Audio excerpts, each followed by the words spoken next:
I don't think so. Background. I don't think we've probably spoken about this in about 4 or 5 years.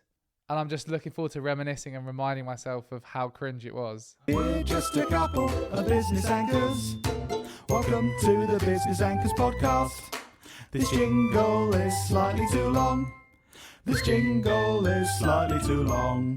So Dan, why should the anchors pay attention to this episode? Because we have made a lot of mistakes over the last few years. And I think one, it will just be fun to reminisce over us doing stupid stuff. But two, hopefully we're going to share some lessons from those mistakes that anchors will actually get value from rather than just laughing at us. I have noticed over the years that I feel like this isn't the first mistakes episode. Have we just been constantly screwing everything up? Yes. Right? Yeah. Oh, cool. Well, genuinely, yeah, like we have. And that's how we've progressed. But I'm sorry, I can't. I'm trying not to hold it in. I'm so excited to share one of these stories that one of the mistakes that we made. Should I be nervous? Is that you laughing at me? I don't think...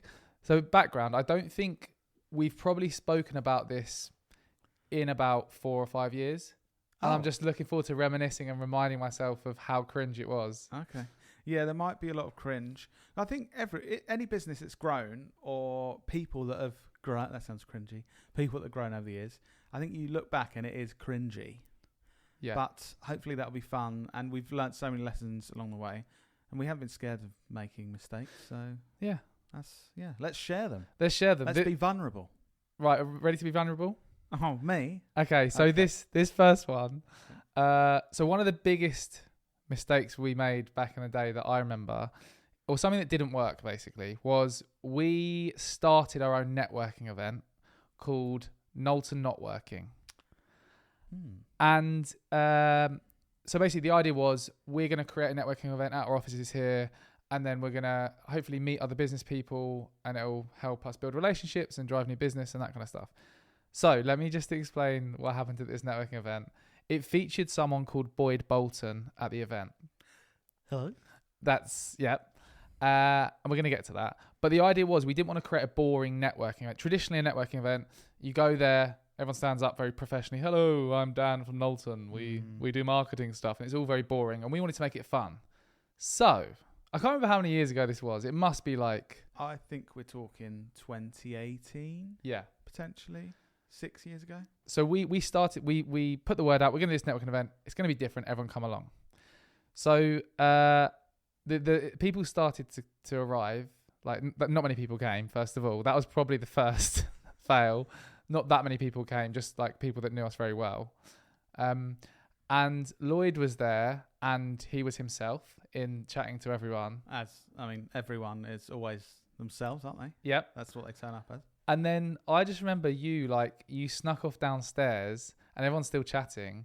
And then Lloyd, it really cringes me about thinking about this. Lloyd came back up with a wig on. No, I didn't. You did? No. I thought you went downstairs. No, I went downstairs and apparently there was a guy called Boyd. Oh, yeah. But I was just downstairs doing some work for a bit. So Boyd Bolton came up with a wig on, interrupts everyone. Hello, it's time for the quiz. And everyone's like, what on earth is Lloyd doing? And then Lloyd was just a game show host and started to do a quiz. Well, I wasn't. No, Boyd Bolton was. Yeah. Oh, and it was so bad. Was it? See, I remember quite fondly. I mean, when it comes to business, it was bad. I don't think it helped our business in any way or helped us in any of our goals. But I do remember back quite fondly that it was a fun evening. Obviously, Boyd told me he had a really good time hosting that quiz. I can't even remember what the purpose of having a quiz was or what the questions were about. I don't think we thought it through. I think we just thought, let's try and do a fun event and people want to come again. And we only did one and never did it again. We're saying this was a mistake. Do you think people that attended are looking back at that thinking that was really cringy, or do you think they had a good, they thought that was good when they came? Well, one, I think everyone that turned up weren't the kind of people that we want to be meeting with anyway. I think there being a lot of other marketing agencies. There's a lot of other marketing agencies. Nothing wrong with that. We like networking with the marketing agencies, but for our purpose, we thought it would be a new thing to generate new business. So that didn't work. Yep. There wasn't very many of them, and I guess at the time it seemed fun, But I don't know. Looking back, it's like you were just in a wig, like acting like. So we're not going to invite Boyd Bolton back. No. No. Okay. No.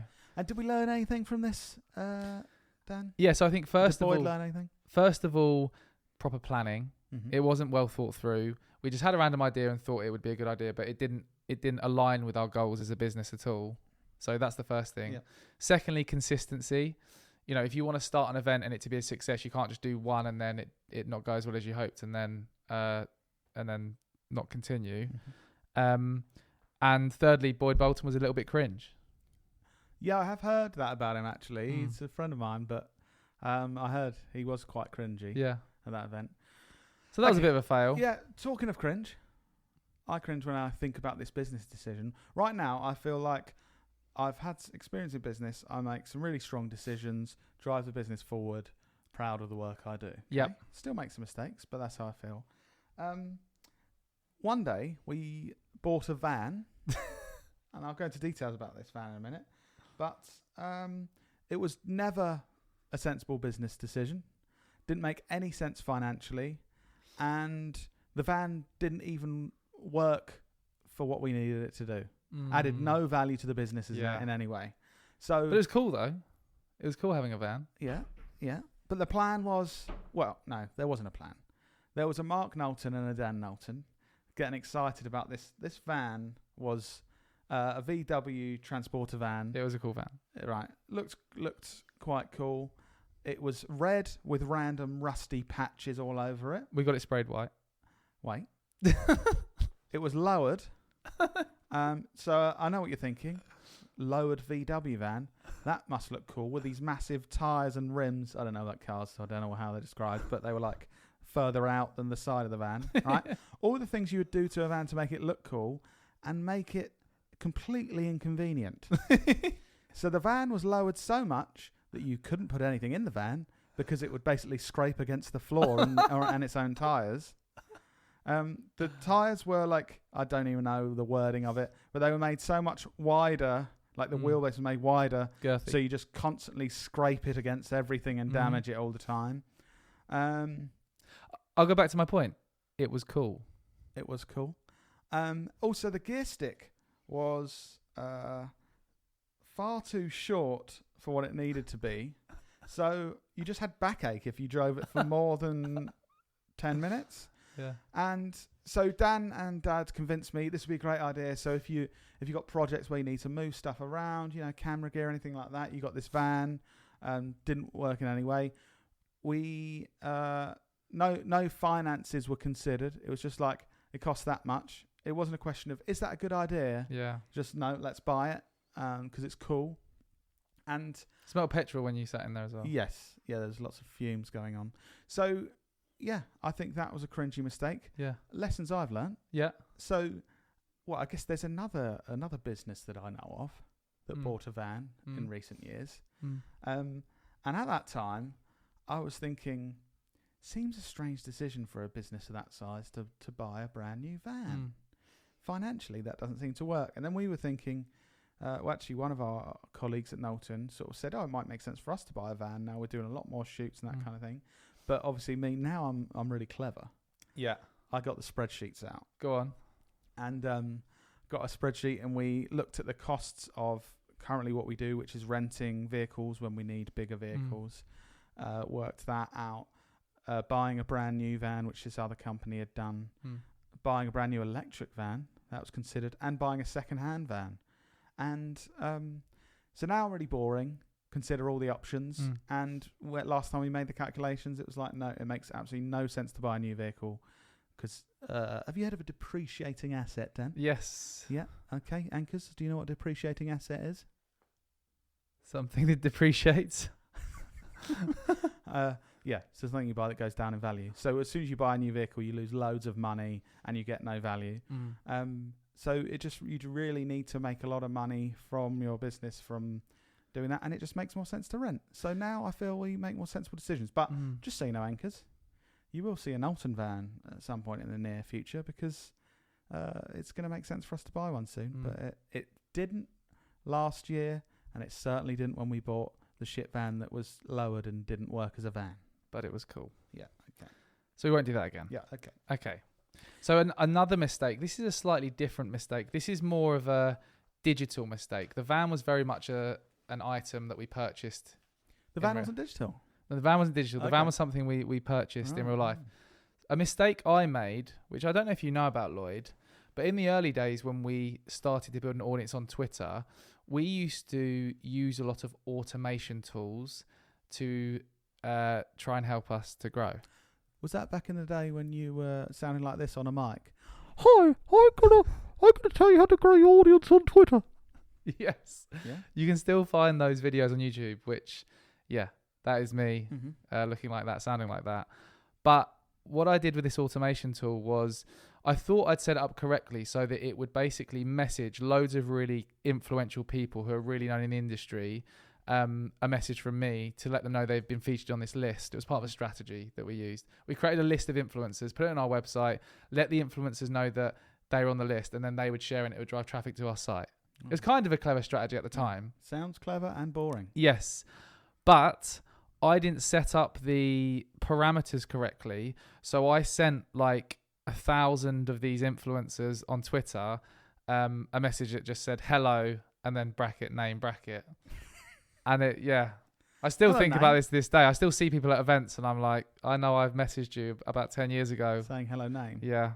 And it's not good. It's not good look, is it? If 1 in 1,000 of them might have been called name, might be all right. Yeah.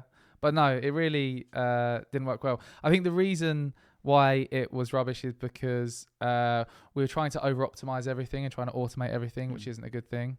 Would you ever use any automation in what we do at the moment? I'm trying to think if we do any more. Because a lot of businesses would be looking for any possible thing they can use automation with to make them more efficient, save time, save money. Yeah, I think we just use a lot less. Like even tools like, I guess it's not automation, but we try and ensure we're more efficient with our kind of sales and emails and things by creating templates that we use, but we don't do a huge amount of automation. No. We have done things in the past where we've used Zapier with HubSpot to let us know about new leads and things, but no. But nothing that would like communicate with the outside world and all that sort of Yeah, exactly, yeah. Okay. Do Do you want to hear some cringy stuff? Go on. Well, actually, I think both of us have done it. But a really well-known business anchor's phrase recently that's gone around the internet a lot is gobbling sausages. There was a clip of me talking about that, and it really got a lot of views. So what I'm talking about gobbling sausages is the crazy amount of breakfast networking meetings that we went to in the early days of the business. And every single one, you'd get a fried breakfast, hence the gobbling sausages. Yeah. And I remember there was a time when I would say per week, I was doing like Monday, Wednesday, Friday mornings, 6 a.m. gobbling sausages. Like 3 before fried work. breakfast a week. Yeah, I reckon so. Wow. Which I wouldn't recommend to anyone. But the reason why I think this was a mistake, too many sausages. Yeah. So I think health-wise, it should never be good. Yeah. Never be a recommendation to anyone starting a business or trying to grow a business. I don't think we ever had any business success from any of the relationships we made in those meetings. I don't think it helped our business in any way. What, none of That's the my networking argument. meetings? Yeah. Can you remember any clients that we worked for or any people we met that we really learnt from or helped us along our business journey? I remember like my first ever networking event where we did actually I did a training session. Do you remember? Years, like literally the first one I went to. Yeah. And it just went terribly wrong. And we didn't charge hardly anything for it. And I spent about 2 months preparing for it. And we got clients, but it wasn't worth it. That's good. So we got clients that didn't pay us. Yeah. Third reason why I don't think it was the right thing to do. Endless utility warehouse people trying to sell us energy. So I don't know if this is still the case, if any of you anchors go to these type of meetings anymore, the kind of like BNI meetings or that kind of thing, or local business networking meetings. Every time I would go into one, there'd be multiple people from Utility Warehouse, which is like a multi-level marketing company that sells you gas and energy. and like pressures their like nans into buying electricity from them, and then builds up a network of people selling for them. And it was just sometimes I'd turn wake up, say, because it's always early, it's before people start the kind of normal work day. Wake up like before 6 a.m, get all suits on and stuff because I used to wear that stuff. And you look good. Yeah, look great. Turn up there, and then I'd be like, oh, right, there's only 7 people at this meeting, and 4 of them are from Utility Warehouse trying to sell each other gas and electric. So, yeah. What is your opinion on Utility Warehouse and like multi-level marketing? Like, so I know you've got quite a strong opinion on this. What's your... You're just trying to get me hated on the internet. No, I'm just intrigued. No, I'm really against it. Be really diplomatic. I'm really against it. Why? So what? I'm not against the people, because they're probably nice people, some of them. Yeah. But I'm just against multi-level marketing. I just don't think it's ethical. So what is it? So what? Just for sure, like Savan would know. So these type of businesses encourage the people, like they get you as a seller, like your upline they call it. So like I'd have a boss in my upline, like big Utility Warehouse man. He'd recruit me to sell electricity and gas, and like so then I'd sell. Obviously these figures aren't correct, but I'd get like 5p for my nan when I get her as a customer, and then the big guy above me, Will, would get like a quid. Yep. And then the guy that recruited him would get like 15 quid. And it's kind of like that. So you're like in a chain of... Sounds like a great marketing strategy. You can... Yeah, no, they've really grown as a business to do it. I just personally, my experience, I've spoken to 4 or 5 people over the years trying to sell me this. Nearly all of the time they pretend they're not trying to sell me this, which is why I think it's just shit. Because I've had people I thought I was building... This sounds so sad. Thought I was building like a bit of a friendship with, or like at least a working relationship. Oh, let's talk about this, let's meet. And then I've met them, and then I've been in the first 5 minutes been like, oh man, all this time you're just trying to get me here to sell me electricity and gas. So I just think that's rubbish to like make people feel like you're trying to build a relationship and then sell them electricity and gas. And also like I know a lot of people, their first customers is always friends and family, and I feel, although they're like, no, I saved my nan some money and stuff, maybe you did, but most of the time, just so you know guys, if you're doing this, that's why I get hated. Most of the time they do it because they feel like they're trying to help you and they feel pressured. Okay? So if your nan has bought electricity from you, she felt under pressure, she wants to help you, and she probably didn't want to do it. Can I tell you, I don't know if you know this, I almost got drawn in with one of these. Oh yeah, I have, because they never tell you what it is. They say I've got a great business opportunity. When I used to work at Enterprise Rent-A-Car, you used to have to drop, it was, we'll pick you up. That was their like catchphrase, whatever. And I was dropping this guy home, and he was so friendly. And he was like asking me all about my life and everything. I was there talking, and he kept being really complimentary. He's like, you've got really good communication skills and stuff. Like and I was there lapping this up. I was like, this is amazing. Like, I'm wicked. And he was going, yeah. And then he went, oh, there's this meeting there's this thing that you can do. So like someone like you, great at communication, really good at this, really good at that. We've got a meeting tonight in Crawley where I was working, and you should come because you're like not many people are. You're the perfect person. And I promise you, I dropped him off, got all his details. I called Dad up. This is when I was really naive. I called Dad. I said, Dad, I've got this guy. He says I'm perfect for this thing. And Dad was there like, listen, like, yeah. And then he was like, what's it for? And I said, utility something. And he looked up and it was like, that's just a multi-level marketing scheme. And I felt really like, oh, it feels crap. horrible because they build you. Really build you up. And most of the time they start it with like, do you want your own business? Because they say it's your own business. Like the leading question. Do you want to be an entrepreneur? Do you want to have your own business? Because most people think, oh, this sounds really cool. But it's not that when I don't like the kind of the way and the most recent person that spoke to me about this is a really nice guy. And I spoke to him about how I feel about it. And he was really open to hearing my experience, which is obviously different to his because he's working with Utility Warehouse. Yeah. But it's just a lovely guy, and my heart always drops when like you're having a good conversation and then someone says, oh, you'd be really good. And I'm like, oh man, I've been through this before where people have been really nice, and then they asked me to go for a meeting at Utility Warehouse, and I'm like, oh man, was all that fake or was any of it real? Yeah. Interesting. Interesting. But yeah, going back to the networking meetings, I think lessons learned. Yep. I would say more for just blood pressure and BMI, continental breakfast if there's an option. Yep. Stop gobbling sausages. Yeah. If you're going to go to loads of those meetings. Yeah. Absolutely no one there is there to buy anything. Everyone's just trying to sell to each other. So that doesn't work. Yeah.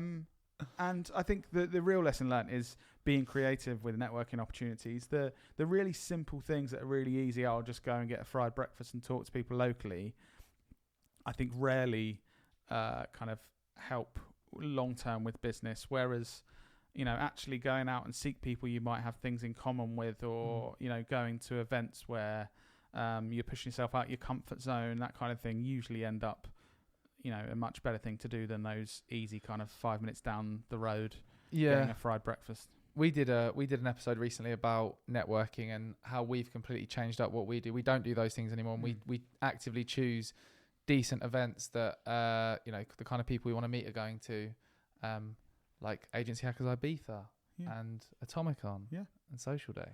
Right, what have you learnt from then, Dan? Anything you've been gobbling? Final. No, I haven't been gobbling.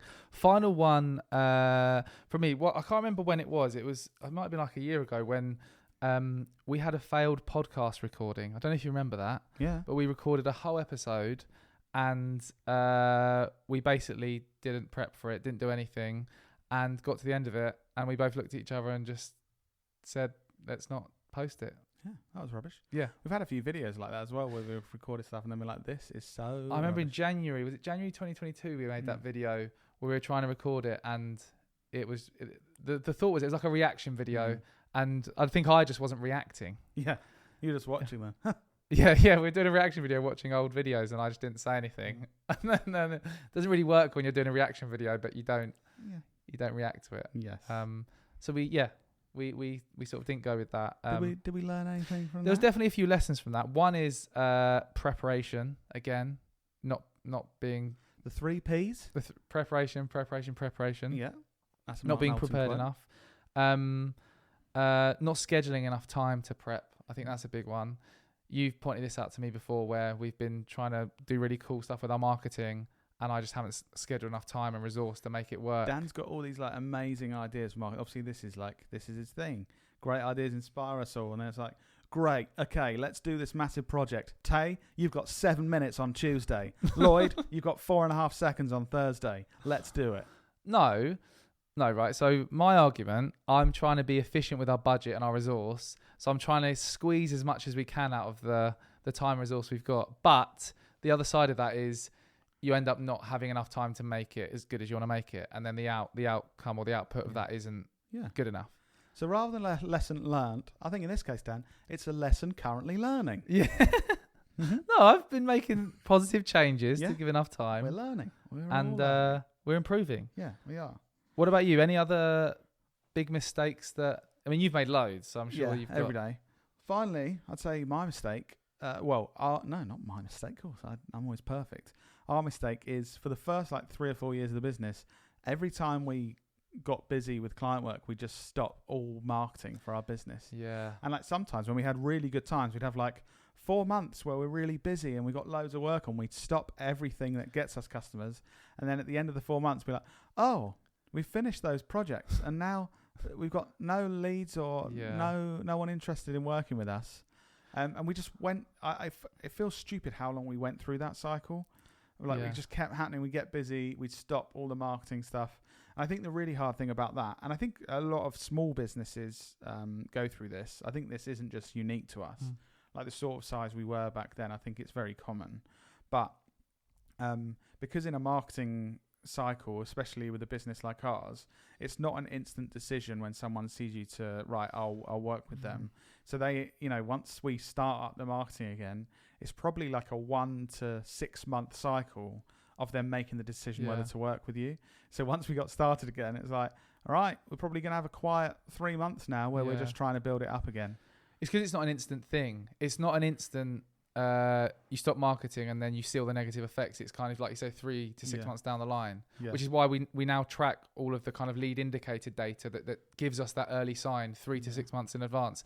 If we're not reaching enough people, on the different platforms we're using, if you're not generating enough leads now, that's not going to convert into enough business in I 3 would to 6 say months. if you're listening to this and you feel like you can relate to it or you're in this cycle at all, just learn from our experience. It never works to stop your marketing. Like, even if you have to sacrifice short-term income now for the long-term growth of your business, don't just think, what, this is going so well, I'm going to stop all of that. Like, sacrifice some income in the short term so you have the resource to carry on your marketing, because it's certainly, like, it's a lot less stress-free.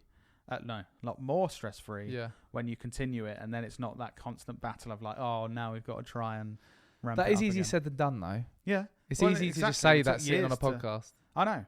But what I'm saying is we went through years of saying it and not doing it. Yeah. We're saying learn quicker than us, please. Because then it'll be better for you. Yeah. Continue marketing. Yes, definitely. And work with Elton. Yeah. That's the biggest lesson anyone's ever learnt. Yeah. Well, we hope you've enjoyed listening to our mistakes and lessons learned. If you've enjoyed this episode, please do like, subscribe, tell your friends about it. Yeah. I've heard a lot of anchors have been making the mistake of not telling their friends about this podcast. And they fail. Yeah, big time. So Their business is closed.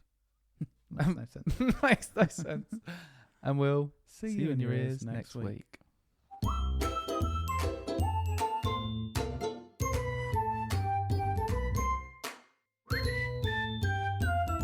Just before you go, we want to take a second to talk about our podcast sponsors, Adobe Express. Adobe Express enables anyone to quickly and easily create standout social graphics, logos, flyers, banners, and more on the web and mobile. There are so many amazing features and benefits to using Adobe Express. You can choose from thousands of beautifully designed templates to inspire you and get started. You can quickly remove a background, convert JPEG to PNG, videos to GIFs, merge videos, change video speeds, and more. Apply your brand to your content in just a tap and collaborate with your colleagues through shared templates and libraries. You'll also get access to the entire diverse, royalty-free Adobe stock photo collection created by the world's best professionals and choose from over 20,000 licensed Adobe fonts, as well as their collection of curved typesets, grids, and exquisite font pairings. You can apply standout photo effects in seconds, discover easy bite-sized tips to get you started on the Learn tab, or connect on one of their creator community spaces to stay close to our team and fellow users. Now that's a lot of features to get your teeth into. Click the link in the description of the episode to give Adobe Express a go today, and we'll see you next week.